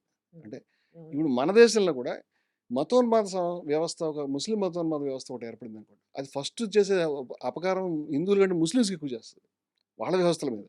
ఇక్కడ మనకి మహమ్మద్ ప్రవక్త బర్త్‌డే జరుగుతుంటే ఇక్కడ ప్రశాంతంగా ఊరేగింపులు జరుగుతాయి. పాకిస్తాన్‌లో బాంబు దాడులు జరుగుతాయి. పాకిస్తాన్‌లో ప్రతి ఒక్క దర్గా మీద బాంబు దాడి జరుగుతుంది. అయితే ఈ ఇవన్నీ చెప్పడానికి అంటే హిందువులకి చెప్పడానికి ఈ గురువులంతా వచ్చారా? ఎందుకు వీళ్ళ ఆహ్, అంటే వీళ్ళు ఏ ముస్లిమ్స్‌నో, ఏ క్రిస్టియన్స్‌నో ఎందుకు ఇన్‌స్పైర్ అంటే చేయలేకపోయారు? ముస్లిమ్స్‌ని, క్రిస్టియన్స్‌ని ఎందుకు ఇన్‌స్పైర్ ఇన్స్పైర్ చేయలేకపోయారు? చేసినటువంటి విధానం ఉందండి. అంటే నేను ఈ పాయింట్‌కి వస్తున్నాను. ఇప్పుడు మనకి మొట్టమొదటి ఢిల్లీ సుల్తాన్లు వాళ్ళ పరిపాలన పీరియడ్ అయిపోయిన తర్వాత, అక్బరు వాళ్ళంతా వచ్చిన తర్వాత అది హిందూ ముస్లింల యొక్క సమైక్య సామ్రాజ్యంగానే ఉంది. ఔరంగజేబు దాన్ని బ్రేక్ చేశాడు వాస్తవంగా. ఔరంగజేబు మతోన్మాది. ఆయన పెద్దన్న దారాషికో అట్లాంటి వాడు కాదు. దారాషికో అయితే ఉపనిషత్తులను ట్రాన్స్లేట్ కూడా చేయించాడు. అక్బర్ గారి ఫతేపూర్ సిక్రీ నేను స్వయంగా వెళ్ళి చూశాను. ఆయన అంతఃపురంలో ఇవాళకి కృష్ణుడి బొమ్మలు ఉన్నాయి, జైనుల యొక్క తోరణాలు ఉన్నాయి. వాళ్ళు మత సమన్వయాన్ని కోరుకున్నారు. అలా కోరుకోపోయి ఉంటే అసలు ఈ ముస్లిమ్స్ నిలబడిపోయారు, ఇక్కడ వెళ్ళిపోయారు మొత్తానికి. హ్మ్. అటువంటి సమన్వయం వచ్చింది. ఆయన మంత్రులంతా హిందువులే, ఆయన ఆయన రాణులు కూడా హిందువులే. అట్లా అది హిందూ ముస్లింల యొక్క సమైక్య సామ్రాజ్యంగా ఉంది. ఔరంగజేబు ఆ ట్రెడిషన్ని బ్రేక్ చేశాడు యాక్చువల్గా. అలాగే సూఫీలు ఆ కాలంలో చాలా గొప్పగా ఆపరేట్ చేశారు. అక్బర్ కూడా సూఫీ భక్తుడే. శివాజీ కూడా, ఇప్పుడు శివాజీ గారు షాజీ షరీఫ్జీ అని తన శివాజీ తాతగారు తన కొడుకులకి పేర్లు పెట్టుకున్నాడు, షాజీ షరీఫ్జీ అని. ఆ షాజీ షరీఫ్జీ ఒక పీర్ అనమాట, ఒక సూఫీ. ఆ సూఫీ యొక్క భక్తుడు ఈయన. తన పిల్లలు పుట్టకపోతే వాళ్ళని అడిగితే అలా పుట్టారు. హ్మ్. దాంట్లో మళ్ళీ రెండో తరం శివాజీ, ఈ ఈ షాజీకి పుట్టాడు ఆయన. శివాజీ కూడా సూఫీలు అంటే అభిమానమే. అట్లాగా మన భారతదేశంలో గొప్ప రాజులంతా కూడా సమైక్యతని, సమన్వయాన్ని కోరుకుని పనిచేశారు. అలా కారణాలు మట్టిలో కలిసిపోయారు. అయితే 1980లో మార్పు వచ్చింది మన దగ్గర. ఉపఖండంలో మొత్తంగా బరేలు ఇస్లాం అంటాం, ఈ సూఫీజాన్ని గౌరవించే ముస్లింలే ఉండేవారు. కానీ ఆఫ్ఘనిస్తాన్లో, అంటే అప్పుడు ఈ 2 ప్యారలల్ ప్రపంచాలు, మనకి 2 అగ్రరాజ్యాలు ఉండేవి. ఒక పక్క సోవియట్ యూనియన్, మరో పక్క అమెరికా. హ్మ్. ఈ ఇద్దరు కూడా ఈ 2 మల్ల యోధుల మాదిరిగా, ఈయన అడుగేస్తే ఇటేస్తాడు, ఆయన వెనక్కి తప్పుకుంటే ఆయన ముందుకు వస్తాడు. అట్లా ద్వంద్వ యుద్ధం నడిచేది. ఆఫ్ఘనిస్తాన్ సోవియట్ యూనియన్ బార్డర్లో ఉంది. వాళ్ళు దాన్ని ఆక్రమించారు 1979లో. వాళ్ళు దాన్ని ఆక్రమిస్తే అమెరికా వచ్చి కూర్చుంది. ఎక్కడంటే పాకిస్తాన్లో. వాళ్ళ లక్ష్యం ఏంటంటే దీన్ని ఖాళీ చేయించాలి. అక్కడ వాళ్ళు ఈ ఉగ్రవాదానికి సంబంధించిన స్కూల్స్ పెట్టించి సౌదీ అరేబియాతో, అమెరికా వాళ్ళు సౌదీ అరేబియా డబ్బులు అమెరికా యొక్క డబ్బులు, వాళ్ళ యొక్క దాంతో కొన్ని వేల మదర్సాలని కొన్ని ఏర్పాటు చేసి ఆయుధాలను తయారు చేసి ఉగ్రవాదులు తయారు చేశారు స్వయంగా. అప్పటిదాకా లేదు. వాళ్ళ లక్ష్యం ఏంటంటే ఆఫ్ఘనిస్తాన్ విముక్తి చేయడం. జనరల్ జియావుల్ హక్ అప్పుడు దానికి పాకిస్తాన్లో ఉన్నాడు. ఆయన కోరుకున్నది ఏంటంటే, సరే మీకు ఆ పని చేసి పెడతాను, మాకు కూడా కొంచెం కొంతమందిని కాశ్మీర్ పంపిస్తాను, ఇండియా పంపిస్తాను. ఇట్లా సలాఫీ ఇస్లాం అనేది సౌదీ అరేబియా బ్రాండ్. ఇది ఉపఖండం లేదు, దీన్ని దిగుమతి చేశారు. ఈ జనరేషన్లో ఇప్పుడు Jamaat-e Islami most dangerous party. Jamaat-e ఇస్లామీని ఇక్కడ మన ఔరంగాబాద్లో ఉన్న మౌదూదీ గారు ప్రారంభించాడు. ఆయన తర్వాత పాకిస్తాన్ వెళ్ళిపోయాడు. కానీ జమాతే ఇస్లామీ 3 ప్రాంతాల్లో ఉంది, బంగ్లాదేశ్లోను, ఇండియాలోను, పాకిస్తాన్లోను కూడా. దీని ఎంత డేంజర్ పార్టీ అనేది ఎవరికి తెలియదు, పరమ దుర్మార్గమైన పార్టీ అది. ఇప్పుడు ఈ జమాతే ఇస్లామీకి ఈ ఉగ్రవాదులు ఇది ఉగ్రవాదులు వాళ్ళు జమాతే ఇస్లామీ డైరెక్ట్గా వాళ్ళు ఆయుధాలు పట్టుతారు కానీ సిద్ధాంతం అంతా వాళ్ళదే. వీళ్ళు దర్గాలకు వ్యతిరేకం, వీళ్ళు హిందూ మతం సమన్వయానికి వ్యతిరేకం. ఈ సిద్ధాంతం 80ల్లో భారతదేశానికి విషయాన్ని ఇంజెక్ట్ చేసినట్టు చేశారు. ఇప్పుడు ఈ సలాఫీ ఇస్లాం మెల్లమెల్లగా బార్డర్స్ దాటి మన ఇండియాలో ప్రతి ఒక్క ప్లేస్కి వచ్చేసింది. ఈ జనరేషన్ పిల్లలు ఎవరన్నా నాకెందుకు అది ఇస్లాంలో లేదు. ఇప్పుడు మన సాయిబాబా గురించి ఎట్లా చెప్తున్నాం, మనకి దేవుడికి మధ్య ఈనాడు మధ్యలోను ఇవన్నీ కరెక్ట్ కాదు అన్న మొదలుపెట్టారు.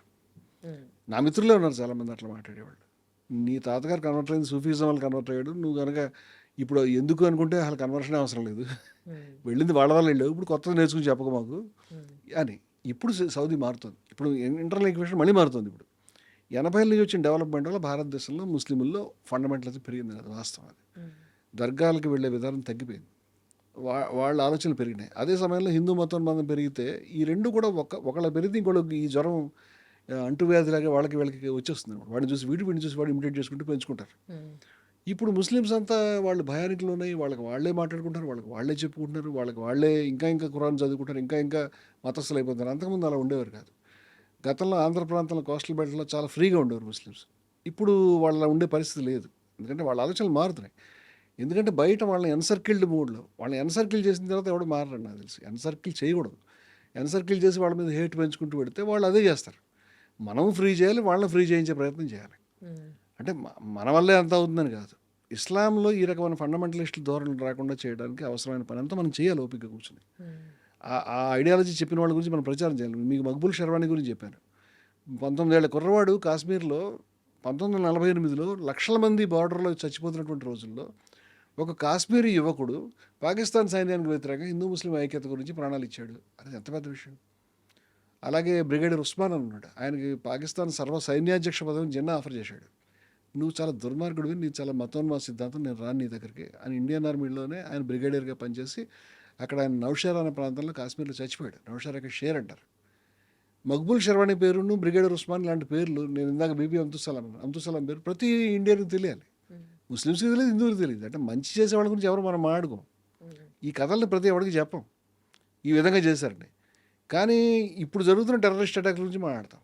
టెర్రరిస్ట్ అటాక్ జరుగుతుంటే కూడా మీద పడి ఆ పోనీ డ్రైవర్, అతని పేరు ఏమిటి, మనం ఇందాక చెప్పారు, ఇప్పుడు అతను అడ్డు వెళ్ళి వెపన్ లాక్కుని చేయడానికి చేసి చచ్చిపోయాడు.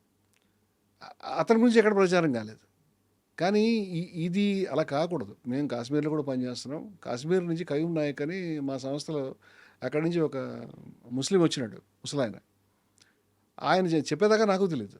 మా సభలోకి వచ్చిన తర్వాత నేను ఇలాగే ఇలాంటి ఛానల్కి దానికి తీసుకెళ్ళాను. ఈయన కాశ్మీర్ నుంచి వచ్చాడు, ఈయన గన్ తెచ్చాడేమో చూడండి, బాంబు తెచ్చాడేమో కనుక్కుందాం. ఆయన శ్రీరాముడి మీద కవిత్వం రాశాడు, చదివి వినిపించాడు. ఆయన సగమే తెలుసు, అది ప్రేమగానే ఉన్నాడు. మేము బిర్లా మందిర్ తీసుకెళ్ళాము, అక్కడ అర్చకులు మాకు చాలా మిత్రుడు ఆయన సంతోషంగా ఉన్నాడు. అంటే కాశ్మీరియత్ అనేటువంటిది ఒక సిద్ధాంతం ఉందని మనకు తెలియదు. కాశ్మీరీ ముస్లిమ్స్ ఎలా ఉంటారో తెలియదు. దురదృష్టం అంటే కాశ్మీరీ ముస్లిమ్స్కి మనం అన్ని రకాల హక్కులను నిరాకరించి చాలా కాలం అయింది. బయట నుంచి వాటర్ టెర్రరిస్టులు పంపిస్తే వాళ్ళు బాధ్యులు కాదు దానికి. ఇది మనం వేరే మాట్లాడుకోవాల్సిన విషయాలు. ఇస్లాంలో ఫండమెంటలిజం పెరిగిన మాట వాస్తవం. దీన్ని మనం హ్యాండిల్ చేయాలి. హ్యాండిల్ చేసే విధానం మాత్రం వాళ్ళని ఎన్సర్కిల్ చేయడం కాదు. వాళ్ళని ఎన్సర్కిల్ చేసిన తర్వాత మాత్రం ఖచ్చితంగా ఫండమెంటలిజం పెరుగుతుంది. మా భయం అదే, అట్లా జరగకూడదని. ఇక్కడ మొత్తము ముస్లింలను ఎవరు వ్యతిరేకించట్లేదు. మీరు ఎక్కడైనా దాడులు జరిగినా, ఎక్కడైనా బాంబ్ బ్లాస్టులు జరిగినా, ఏ దేశాలపైన జరిగినా మీరు ఒకటి చూసుకోండి, వాళ్ళు ముస్లింలే అయి ఉంటారు. అంటే ఈ పాకిస్తాన్కి సంబంధించి ISIS వాళ్ళు వీళ్ళు అయి ఉంటారు. సో మోస్ట్ ఆఫ్ ది ఇక్కడ నుంచి థ్రెట్ ఉంది కాబట్టి దీని వెనకాల అంటే ISIS పుట్టడం వెనకాల అంటే ఈ మొత్తం ISIS ఒక సంస్థ అండి. వీటన్నిటి వెనకాల ఇంటర్నేషనల్ పాలిటిక్స్ ఉన్నాయని మనం మర్చిపోతున్నాం. ఇప్పుడు ఏమైందంటే ఇరాక్లో సద్దాం హుస్సేన్ పరిపాలించేవాడు. ఆయన పాలనా కాలంలో ఆడవాళ్ళు మామూలుగా తిరిగేవాడు కార్ల మీద. ఇప్పుడు ఆయన్ని దింపడమే లక్ష్యం కింద అమెరికా తన ఈగోకి తన పాలిటిక్స్ భాగంగా ఆయన గురించి చేశారు. అప్పుడు ఐఎస్ఐఎస్ పుట్టుకొచ్చింది. ఇప్పుడు మీరంటే సిస్టమ్ నడవనివ్వాలి. ఖైబర్ పఖ్తూన్ఖా అనే ప్రాంతంలో గఫార్ ఖాన్ పనిచేశాడు. గఫార్ ఖాన్ 18 సంవత్సరాలు మన స్వతంత్రం వచ్చిన తర్వాత పాకిస్తాన్ జైల్లో ఉన్నాడు. తెలుసా మీకు? ఆయన అన్నగారు పాకిస్తాన్లో ఆ ప్రాంతానికి ముఖ్యమంత్రి. ఏది నార్త్ వెస్ట్ ఫ్రాంటియర్ ప్రావిన్స్ అనేటువంటి దానికి. వాళ్ళు భారతదేశం సమైక్యంగా ఉండాలని కోరుకుని చివరి క్షణం దాకా పోరాడినటువంటి వాళ్ళు. ఫస్ట్ మనకి పార్టిషన్ జరిగిన వెంటనే చిన్న వాళ్ళని అరెస్ట్ చేయించి జైల్లో పెట్టించాడు. ఫిరంగులు పంపించి ఊళ్ళలో మనుషులను కూడా వాళ్ళ ఇల్లు కూడా పేల్పించాడు. ఒక చిన్న పుస్తకం లేకుండా చేశాడు. 18 సంవత్సరాలు ఆయన జైల్లో ఉన్నాడు. కానీ ఇది ప్రతిసారి ఆయన దగ్గరికి వచ్చి ఇక పాకిస్తాన్ అంటే కలవాలి, మళ్ళీ సమైక్య దేశం కావాలి, ఒక్కటి మాట మీరు అనకండి, పార్టిషన్ జరిగింది తప్పు అని అనకండి, జరిగిపోయింది, ఆ విషయం వదిలిపెట్టండి అని చెప్పేవారు. ఆయన వెళ్ళలే. ఆయన బ్రిటిష్ వాళ్ళ జైల్లో 16-17 ఏళ్ళు ఉన్నాడు, 18 ఏళ్ళు పాకిస్తాన్ జైల్లో ఉన్నాడు. ఆయన పేరు ఎవరికైనా తెలుసా? నేను అడుగుతున్నా. గఫార్ ఖాన్. ఇప్పుడు ఇలాంటి వాళ్ళు పోరాడారు. ఆ ప్రాంతంలో ఇవాళ తాలిబాన్లు పుట్టుకొచ్చారు. ఇవాళకి గఫార్ ఖాన్ మనవడు ఎవరైతే ఉన్నాడో అస్వేందర్ వలీ ఖాన్ అంటాడు, వాళ్ళతో పార్టీ ఉంది.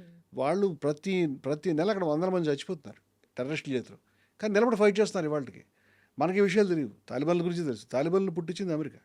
ఎందుకు పుట్టించిందంటే వాళ్ళ పాలిటిక్స్ వాళ్ళకి కారణం ఉంది. అంటే ఇన్ని రకాల కారణాలు చెప్తే ముస్లిమ్స్ వాళ్ళే దుర్మార్గులు అని మనం అనుకుని ఆలోచించడం కరెక్ట్ కాదు. హిందువులు దుర్మార్గులు కాదు, ముస్లింలు దుర్మార్గులు కాదు.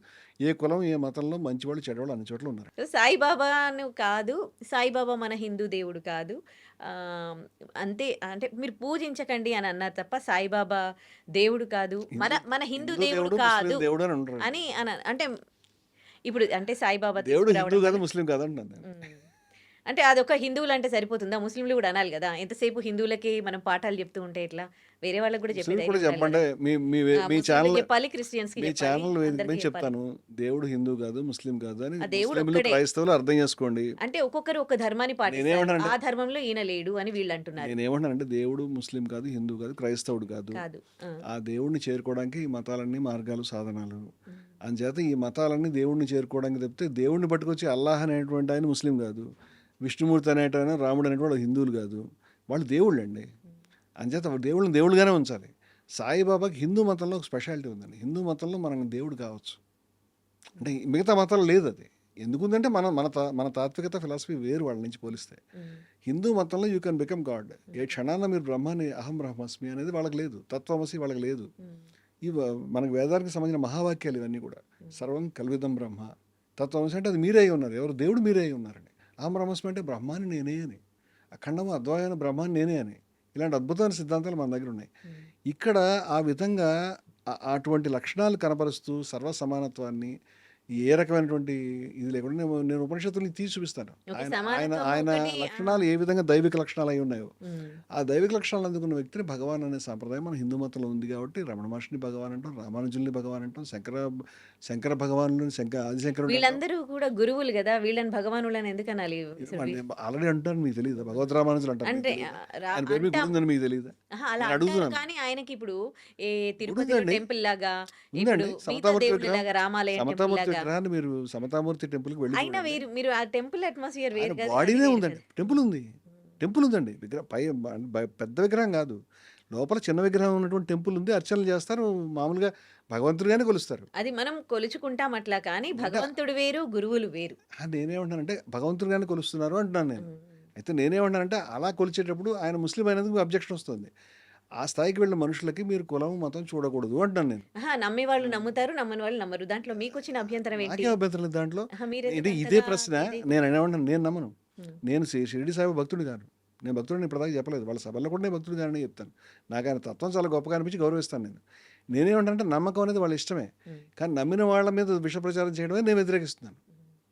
అంటే నేను అనేది నమ్మేవాడిని నమ్మనివాడిని మీకేం బాధ అని అంటున్నాను మీరన్నమాట. ఓకే, ఇప్పుడు మన బాధ ఇద్దరం ఒకటే మాటకు వచ్చాం. ఓకే, ఒకే మాటకు మీదకి వచ్చారు కదా. మరి ముస్లిమ్స్ కూడా ఇట్లా మా మతంలోకి రండి అని బలవంతంగా మత మార్పులు చేస్తూ ఉంటే, బలవంతంగా మత మార్పిడులు ఎవరు చేసినా తప్పే, ముస్లిమ్స్ చేసినా తప్పే, క్రైస్తవులు చేసినా తప్పే, హిందువులు చేసినా తప్పే. ఎవరైనా బలవంత మత మార్పిడులు చట్ట వ్యతిరేకం, అన్యాయం.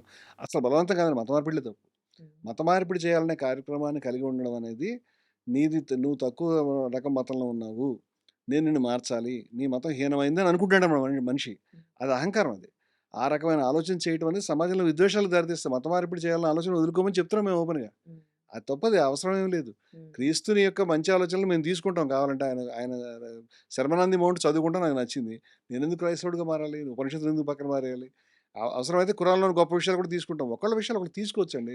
వాళ్ళు కూడా తీసుకోండి. ఓకే. ఉపనిషత్తులు తీసుకోమని అంటున్నాం. ఓకే. వాళ్ళకి మీరు ఉపనిషత్తుల్ని, ఎలాంటి గీతని లెక్చర్స్ మీరు ఇస్తారు? తీసుకోండి. వాళ్ళకి వాళ్ళకి కూడా మీరెలాంటి లెక్చర్స్ చెప్తున్నాను ఇస్తారు? నేను. క్రైస్తవులకు మీరేం లెక్చర్స్ ఇస్తారు? మేము ఏం వాళ్ళు చెప్తున్నామంటే వెహికల్స్ తీసుకొని ఉపనిషత్తుల్ని, సండే గీతని అయిందంటే తీసుకోండి. బయటికెళ్తారు. అట్లా అందరిని కాదండి. మతం మార్చుకోమని చెప్తూ ఉంటారు. వాళ్ళకి అందరూ అలా బుక్స్ ఇస్తూ ఉండరండి. ఉంటారు. అంటే అహా! కొందరు చేస్తున్నారు. మీకు కొన్ని నేనేమంటున్నానంటే అలా చేసే వాళ్ళకి వాళ్ళు ఎంతమంది అని ఉన్నారంటే అది పక్కన పెడదాం. ఓకే. మీరు చెప్పినట్టు అందరూ అనుకుందాం ఒక మాటకి. ఊరికే లాజిక్‌కి. నేనేమంటాను వాళ్ళు చేస్తే అలా చేయకండి. మీరు ఏ మతాన్ని మార్చాలని ప్రయత్నం చేయకండి. మీ మతమే కాకుండా మిగతా కూడా తెలుసుకోండి. ఉపనిషత్తులు తెలుసుకోండి, గీత తెలుసుకోండి. వివేకానంద చెప్పిన మాటలండి ఇవన్నీ చికాగోలో చెప్పాడు. నా మతమే ఉండాలని, నీ మతం మారిపోవాలని అది పిచ్చిది తగ్గించుకోను అని చెప్పాడు. అది నెరవేరే పని కాదు. ఒక మొక్క పెరుగుతోంది అంటే ఆ మొక్క సూర్యరశ్మిని తీసుకుంటోంది, మట్టిని తీసుకుంటోంది, నీళ్ళని తీసుకుంటోంది. తీసుకున్నా కూడా అది సూర్యరశ్మి అవ్వట్లేదు. అది మట్టి అవ్వట్లేదు. నీళ్ళు అవ్వట్లేదు. తనదైన మొక్క పదార్థంగా పెరుగుతుంది. వివేకానంద చెప్పాడు నా మాట కాదు. అదే విధంగా నువ్వు నీ మతంలో ఉండు. బయట విషయాలు కూడా తీసుకో. నీదైన విధంగా పెరుగు. హ్మ్. అంచేత భారతదేశానికి వేదాంత మేధస్సు, ఇస్లాం శరీరం కావాలని చెప్పాడు వివేకానందుడు. హ్మ్. వేదాంత బ్రెయిన్ అండ్ ఇస్లాం బాడీతో పెరగాలి ఈ దేశం అని చెప్పాడు. హ్మ్. ఆ వేదాంత బ్రెయిన్ అండ్ ఇస్లాం బాడీ అనేది సజీవ సాక్షాత్కార రూపం షిరిడి సాయిబాబా. ఆయన దగ్గర వేదాంత మేధస్సు ఉన్నది. ఆయన ఉపనిషత్తుల్లో భాష మాట్లాడాడు. ఆయన ఇస్లాం ఆహార్యంలో కనిపించాడు. అందరిని కలిపి నడిపించాడు. అంచేత వివేకానందుడు, షిరిడి సాయిబాబా, గాంధీ గారు, నారాయణ గురు ఇలాంటి మహనీయులు మతాలను దాటి వాటిలో ఉన్న వ్యవస్థలో ఉన్నారు. హ్మ్. వాళ్ళు ఈ దేశంలో మతాలను నిలబెట్టారు. గఫార్ ఖాన్ ఉన్నాడు దీంట్లో మహానుభావుడు ఆయన. ఇటువంటి మహనీయుల వల్ల ఈ వ్యవస్థ నిలబడుతుంది. అలా కాకుండా ముస్లిమ్స్ అనగానే గఫార్ ఖాన్ కాకుండా ఈ కాసిం రజ్వీను లేకపోతే ఈ ఓవైసీలను లేకపోతే ఔరంగాబాద్‌లో ఉన్నటువంటి మౌదూద్‌ని ఎందుకు ఎగ్జాంపుల్ తీసుకోవాలి మనం? వాళ్ళు మతంలో భ్రష్టులు. అలాగే హిందూ మతం అంటే ఇది గొప్ప గొప్ప ఎగ్జాంపుల్స్ నారాయణ గురునో, గాంధీ గారినో, లేకపోతే రాజా రామ్మోహన్ రాయ్‌నో, లేకపోతే మన భగవద్ రామానుజులనో, లేకపోతే ఆదిశంకర్‌లో వీళ్ళని తీసుకోవాలి ఎగ్జాంపుల్ కింద. అంతేగాని గాడిసెనో లేకపోతే మరో దుర్మార్గుడినో లేకపోతే హత్యలు చేసిన వాడినో, రేపులు చేసిన వాడినో కాదు కదా! మనకు అవసరం లేదు వాళ్ళని ఎగ్జాంపుల్ తీసుకోవడానికి. ప్రతి మతంలో కూడా ఇలాంటి చెడ్డవాళ్ళు, మంచివాళ్ళు ఉంటారు. మంచివాళ్ళని ఎగ్జాంపుల్‌గా తీసుకుంటూ ముందుకెళ్ళాలి. ముస్లింలకి, క్రైస్తవులకి ఖచ్చితంగా చెప్తాం మత మార్పిడులు తప్పు. చేయకండి అని చెప్తాం. హ్మ్. అంతకంటే ఏం చెప్పమంటారు? హ్మ్. ఓకే.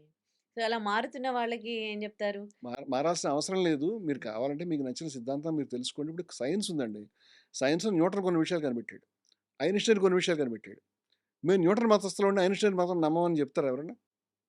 మేము కాదండి. మేము న్యూటన్ మతస్థులం, ఐన్‌స్టైన్ మతం కాదండి. మేము డార్విన్ మతస్థులమండి. మేము మిగతా 2 ఒప్పుకోమని ఎవరైనా అంటారా? సైన్స్ అనేది కొత్త కొత్త సిద్ధాంతాలు ఎవరెవరు కనపడితే దాన్ని తీసుకొని ముందుకెళ్తుంది. ఆధ్యాత్మికమైన సైన్స్ కూడా అలా ఎదగాలి. అసలు మతాలు అక్కర్లేదండి.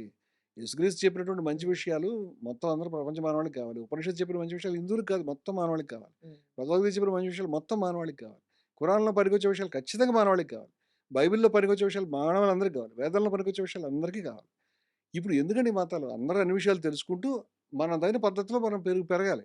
మత మార్పిడి చేయడం అంటే మీరు దీంట్లోకొచ్చేసి ఆ బయటదంతా బయట పడేసేయాలి. నేను ఇందాక చెప్పినట్టు మీరు న్యూటన్‌ని ఒప్పుకోవాలి, ఐన్‌స్టైన్ సిద్ధాంతం ఒప్పుకోకూడదు. అవసరం ఏముందండి? ఇవన్నీ కూడా మంచి విషయాలే. మనిషి ఆహ్, నీకు వలె నీ పొరుగువాడిని ప్రేమించమని ఆయన చెప్పాడు యేసుక్రీస్తు. తప్పేముంది దాంట్లో? అనో భద్ర క్రతవోయంతు విశ్వతః అని వేదంలో ఎక్కడెక్కడ మంచి ఆలోచనలున్నాయో అవన్నీ మాకు కావాలి ఆ నచ్చినయి ఉన్నాయి. క్రెడిట్ అంతా కూడా నెక్స్ట్ ఇప్పుడు క్రెడిట్ అది క్రిస్టియన్ దేవుడికి పోతే, ఇప్పుడు హిందువులు ఎట్లా ఒప్పుకుంటారు దేవుడిని అంటున్నాను. క్రిస్టియన్ దేవుడు, ముస్లిం దేవుడు అనడం ఇప్పుడు మానేద్దామని నేను క్రిస్టియన్ అవును. మరి ఇప్పుడు ఇప్పుడు యేసుక్రీస్తు నేనేమంటే అనంటే హిందూ యేసుక్రీస్తు దేవుడంటారా? యేసుక్రీస్తు ఏమనలేదండి. ఇప్పుడు మనకి ఈ విషయం ఎవరు చెప్పలేదని కాదు. రంగనాథానంద గారు రామకృష్ణ మిషన్‌లో ఆయనకి మీకు పేరు విన్నారండి రంగనాథానంద పేరు? హుహు. ఆయన భారతరత్న ఆఫర్ చేస్తే నాకెందుకు మా సంస్థకి ఇవ్వండి నాకు వ్యక్తిగా ఎక్కర్లేదని చెప్పిన పెద్ద మనిషి ఆయన. రామకృష్ణ మిషన్ అధ్యక్షులు వారు. వారు ఇప్పుడు లేరు. వారు ఏం చెప్పారంటే ఈ మతంలో ఒకదానికొకటి ఇవన్నీ ఒకదానికొకటి కాంప్లిమెంటరీ అండి. యేసుక్రీస్తు నీ వలె నీ పొరుగువాడిని ప్రేమించు అని చెప్పాడు. హ్మ్. ఎందుకు ప్రేమించాలి? ఈ ప్రశ్నకి బైబిల్ సమాధానం చెప్పలేదు. హ్మ్. ఎందుకు ప్రేమించాలో ఉపనిషత్తు చెప్పింది. ఎందుకంటే అది నువ్వే పొరుగువాడి కూడా నువ్వే కాబట్టి తత్వమసి అని చెప్పింది ఉపనిషత్తు చెప్పాడు ఆయన. నేను మామూలుగా నేనేమన్నానంటే ఆ! ఓ మాట వినండి. హ్మ్. యేసుక్రీస్తు చెప్పింది అర్థం కావడానికి ఉపనిషత్తు పనికొస్తుంది. హ్మ్. ఉపనిషత్తు చెప్పింది అర్థం కావడానికి మరొకటి పనికొస్తుంది. అంటే ఇవన్నీ కూడా సైన్స్‌లో ఏ విధంగా సిద్ధాంతాలు ఉంటాయో ఆధ్యాత్మికమైన విషయాలు కూడా అవన్నీ టాలీ అవుతాయండి. ఇప్పుడు అదే విషయం చెప్తారు. మీకు ఇస్లాంలోని గొప్ప విషయాలు, బైబిల్‌లోని గొప్ప విషయాలు, ఉపనిషత్తులోని గొప్ప విషయాలు, గీతలోని గొప్ప విషయాలు వీటన్నిటిని బౌద్ధంలోని గొప్ప విషయాలు పక్కన పెడితే అన్నీ ఒకటేనేమో అనిపిస్తాయి. Anyways thank you so much sir. ఇంకా చాలా చాలా టాపిక్ ఉంది. థ్యాంక్ నెక్స్ట్ యూ వీక్ అండి. తప్పకుండా దీని మీద డిస్కస్ చేద్దాం. Thank you so much me valuable time right. మాకు థ్యాంక్ యూ వెరీ ఇచ్చినందుకు. Much. Okay. And for more videos, Please subscribe to iDream channel. Subscribe to iDream Media. Please subscribe to iDream. Please subscribe to iDream. Please subscribe iDream. And please subscribe to iDream. For more videos, subscribe to iDream. please like, share, and subscribe to the channel. Congratulations, iDream. Subscribe to iDream. Subscribe to iDream. So subscribe to iDream media. iDream team అందరికి huge congratulations. Please subscribe iDream Media. Please subscribe to iDream. Subscribe iDream. Please subscribe to iDream. iDream అంటే నా కళల channel subscribe చేసుకున్న నోరు తిరుగుతలేదు, మీరైతే గంట గుర్తు కొట్టండి. For more such videos, please subscribe to iDream. Subscribe to iDream. Please subscribe to iDream. Please subscribe iDream Media. Please do subscribe to iDream. Please subscribe to iDream media. For best entertainment and information, please subscribe iDream. And don't forget to subscribe to iDream.